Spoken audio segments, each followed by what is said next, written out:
when you are constantly in front of the camera and trying to reach that snowboard community, how do you keep raising the stakes and doing more and more difficult looking stunts? Well, Maggie, thank you for having me on the show today. Pleasure to be here. I think it's only natural. I mean, really, the evolution of what I do, but if you look at it, it's a broader discussion. Look at skating or surfing or any type of sport where there really are no rules, and it comes down to you work on something for your whole life and work up, and you're always trying to turn an idea into reality. That's at the root of why it's so fun to snowboard. But it's also scary looking, I'm not gonna lie. It's mesmerizing, it's scary looking. I mean, while you're filming Fourth Phase, any close calls? Yeah, inevitably. I mean, look, we're in the game of risk management. We're bringing a large film crew into the backcountry, and you're dealing with Mother Nature, she's very volatile. It's about trying to get into kind of the biorhythms of the places where we go, and it can be a very unforgiving place, and so that's why you need to take a pragmatic approach. If you do it right, you can operate in the mountains safely, but it definitely takes a lot of wherewithal. I think that's why we love going out and being in the mountains in these situations, is because it's you and a close group of friends, and you're at the mercy of your own decision making. We see some of these scenes. You're off the mountain, over a crevasse, off a tree, landing perfectly. I mean, how much do you know about the topography of the mountain, or do you just go out there and sort of freestyle? I would say I am a topography connoisseur. Okay, so really. You're really studying. Yeah. I mean, it looks like we go up and we're just like, oh yeah, up, riding, whatever we feel, but there's a lot of homework that goes into it. I think the day and age of kind of the adrenaline junkie persona has kind of come and gone. There's so many professionals in our space, and these guys like me. I mean, I'm 33. I've been doing this for almost 20 years, and there is a way to do it sustainably. And fear, we're by far, we're not fearless. If I was fearless, I probably wouldn't be here today. And so it's kind of about a healthy amount of fear. A healthy amount, yeah. What does Fourth Phase mean? You've been in a lot of snowboarding films. You've produced films. What is Fourth Phase? So Fourth Phase is a film that we've spent the last 4 years actually working on.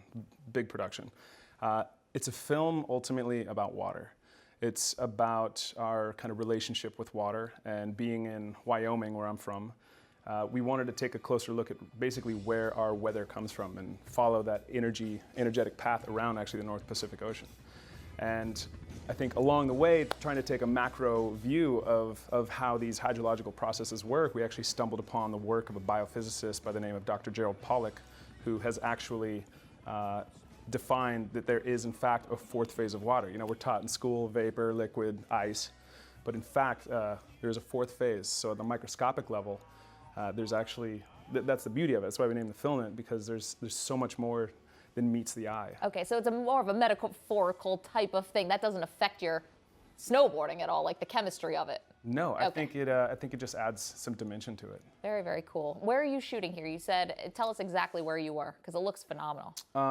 Well, we shot in Japan. We shot up in the Kuril Islands, which is a very remote island chain between Japan and Kamchatka, Russia, a peninsula that descends down into the Pacific off eastern coast of Russia. Alaska, shot in Wyoming, Jackson Hole, where I'm from, a bit out in the North Pacific Ocean. Is there a continent you have not snowboarded on? Yeah, I've actually never on Africa, never on Antarctica, actually. Okay, so you still got a couple things on your bucket list and a couple things you want to do. There's more places out there than we've ever ridden. It really is. I mentioned before the gold medals at the X Games, just all the accolades that you've received. You're known as one of the most influential snowboarders in the world. How would you describe your style? My style? Adaptive, I guess. My style, I'd say I'm a bit of a brick shithouse compared to when you look at the normal size and weight and power of the snowboarder. I'm a big guy physically compared to a lot, and so I'm a powerful rider, and I like riding big mountain, big mountain conditions. Taking what we've learned from competitions when I was younger, and bringing it into the mountains, into all natural terrain. Do you feel like someone who we see normally on a half pipe and doing those kinds of things, can they transition out onto a mountain doing freestyle like what we see in some of your films in Fourth Phase? Without a doubt. I come from that background, and I think the next generation that you see now doing the incredibly amazing tricks that they're doing in half pipe and park, I mean, these guys will continue to progress and bring that freestyle prowess into the mountains. It's kind of just the natural progression within snowboarding. Even today, it seems like it's hard to get your mind around the fact that Jose Fernandez is gone. And for those extremely close to him,